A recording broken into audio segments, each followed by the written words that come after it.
Are you saving for your child's college education? In this episode, we're going to talk about a 529 plan, some of the benefits, and most importantly, just how easy it is to gift a 529 plan to somebody else. My name is Chris. Welcome to Heavy Metal Money.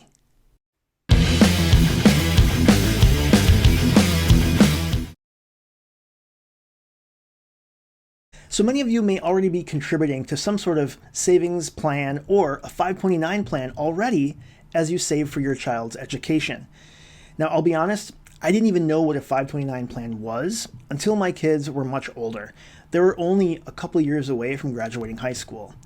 For those of you that are new, we're going to learn about what a 529 plan is, what it can be used for, and the benefits of using a 529 plan. We're then going to talk about just how easy it is to gift a 529 plan to somebody else. So the first question is, what is it? What is a 529 plan? And why is it called a 529 plan? Well, this is the IRS's way of being super creative and cleverly naming it after a section of the Internal Revenue Code. So if we look back, the plan originated in 1986 in the state of Michigan. This is where it originated as a trust. This was a way that you could prepay tuition for college.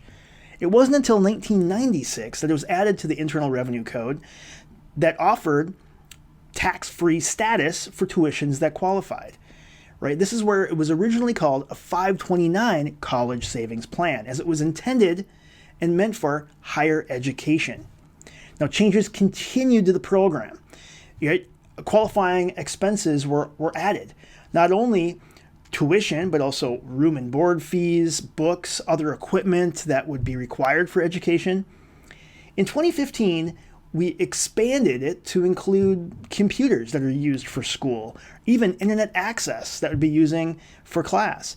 Then in 2017, the funds in a 529 plan could also be used for primary or education expenses as well. So K through 12, you can actually use up to $10,000 per year of 529 plan dollars to pay for those expenses. And it was as recently as 2019 that a 529 plan can also be used to pay for those student loan payments, as well as additional costs that may be incurred by things like apprenticeships. Now, one reason why I really like a 529 plan is that it behaves very much like a Roth IRA. This is where we originally contribute our money after tax, but the growth is tax-free. So not only is the growth tax-free, but then the user or the beneficiary of the account isn't taxed on the money when they use it for those qualifying educational expenses. Now, I mentioned the after-tax contributions will continue to grow. See, this isn't just a savings account, even though a lot of people call it that. It is an investment account. So within 529 plans, there are dozens of funds to choose from, and this can vary across different states and different plans that are being offered. In general, the plans are made up of portfolios, and within those portfolios, they're made up of tons of different funds, like mutual funds, index funds, ETFs, even CDs and high-yield savings accounts. There are tons of ways and funds to select and include in the portfolio. You may elect to choose a ready-made portfolio based on how long you're saving for. Think of this as kind of a target date fund for your education plan, and as well as what kind of risk tolerance you have. There are age-based funds that automatically reduce the risk as your child gets closer to college years. We can also get into the weeds here because you can also select actively managed funds versus passive funds. And you can choose a portfolio that may have more aggressive growth but higher risk. Using a financial advisor is great in helping you select the best balance between growth and risk to achieve your child's education goals. Now, there are a couple different plans out there. 529 plans we've been focusing on here is the savings plan option, where these are placed into the funds in the market that will have growth based on market performance of the investments in the portfolio. But there are also prepaid 529 plans offered in some states, which you can choose to purchase tuition at what they cost today for use in the future. And this can be great because the cost of education continues to rise. Now, this is the crazy thing. As of 2013, only 2.5% of all families in the US actually were using a 529 education savings plan. Now, these are really easy to set up, easy to contribute to, and it's really a shame that more parents, grandparents, aunts, uncles, or friends aren't using this investment vehicle for child's education. So a good friend of mine has a daughter who just turned 1. Now, I was invited to the birthday party, and I was super excited to see her smash cake into her face. And as I added the birthday party to my calendar, I then added some to-do lists. I need to go buy a birthday card and buy a gift. Then this came the dilemma. What do I buy a 1-year-old? What kind of gift should I purchase for a 1-year-old? I remembered back when my kids were that young, and I just recall so much stuff. We received so many gifts, and by all means, I'm grateful for the love of generosity of our friends and family. However, there was just so much stuff. So many toys, so many clothes, more onesies and booties than we had room for. And so again, I thought, what can I get this little one that would really make sense? And one thing that I really love are gifts that keep on giving. I just think I love that saying, the gifts that keep on giving. So I looked at different types of financial products that would make sense for a baby. Now, you can do things not only like 529 plans, but you can do ESAs or education savings accounts. You can purchase individual stocks. You can even set up a brokerage account. But what would be best for this baby? I did a bunch of research, and I did land on the gift of a 529 education savings plan would really be the best option. Now, another thing that is good to know is that you aren't really restricted to the state of residence when selecting your 529 plan. You can choose a plan from any other state. For example, one can choose a 529 plan from the state of Ohio and pay for college in Minnesota, for example. There are some states that have different benefits, low fees, their funds have better investment performance, and allowing others, like friends and family, to easily contribute gifts of money to that child's account. I chose to open up a 529 plan in the state of Ohio. This plan had overall lower costs, there was no enrollment or annual maintenance fees, and it was super easy to set up my contribution from my bank electronically. And I could choose to do a one-time contribution or a recurring contribution. I could even set it up as a payroll deduction.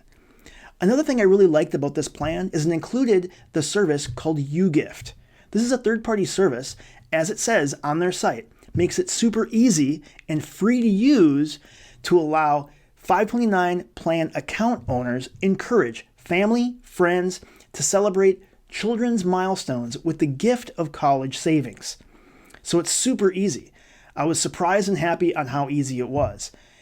They provided a list of everything that I needed to open the account, and I even had the option to choose if I was opening for a friend. Now, I selected what funds to include in the portfolio. Keep in mind, this child is 1, and they have 17 years to grow this investment. So I selected aggressive growth index funds, super easy choice, and the entire process only took a few minutes. So let's take a look at how this simple gift can truly provide a gift that keeps on giving. Again, I love saying that. And this is through the wonders of compounding, right? So let's say that I make an initial contribution of $200, right? So I open that account, I fund it with $200. And if we look at over the next 17 years, assuming an average 8% return on that money, that would grow to about $740. Well, that's cool and all. Let's keep this ball rolling, right? Let's say I would continue to contribute $200 every birthday until she graduates high school. Now you can see that my original contribution of $3,600 over 17 years would grow to nearly $7,500. Boom, the power of compound, right? And keep in mind, this doesn't take into account all the other holidays and gifts that could come from grandparents, parents, aunts, uncles, friends, and family. So really has an option to continue to grow here. Now, the one thing I do want to talk about is gifting. Remember that contributions are considered gifts to the beneficiary, so they are subject to the gift tax. So the first $15,000 of gifts to a child is excluded from gift tax. But there is also a special rule for 529 plans, where you can choose to treat a contribution up to $75,000 as if you had applied it over 5 years. This is sometimes referred to as super funding the 529 plan. Again, another really cool word, super funding the plan. Now you can apply gifts above $75,000 against your lifetime gift tax exclusion, which as of 2021 was $11.7 million. Just something to keep in mind. Now I know what you're thinking. What happens if the child doesn't go to college? Well, there are ways to now move this plan to another beneficiary. Let's say there's a sibling, right? But also, the money in the account can be withdrawn for other uses than education expenses. But remember, this is now subject to tax plus an additional 10% penalty. And the key with all of this is to start early. Whenever I'm asked, what is that one thing I wish I knew about investing or personal finance? What is that one thing that you wish you knew? And my answer is always the same. I would have started earlier. So maybe next time, when you have the opportunity to give a gift to a friend, family, or loved one, maybe you'll choose a tax-advantaged 529 education savings plan. And also just a reminder and full disclosure, I am in no way a tax or investment advisor. And this article, this YouTube video, is served as only as inspiration and entertainment purposes. So please contact your own tax and investment professional regarding actual investments or tax planning. Thank you so much for listening today, guys. Go ahead and like and subscribe below. I want to see your comments. Go ahead and leave comments if you're saving for your child's education expenses, if you're saving for someone else's education expenses. Are you using a 529 plan? Are there other types of investment vehicles that you feel are better than a 529 plan? Thanks again, and we'll see you next time on Heavy Metal Money.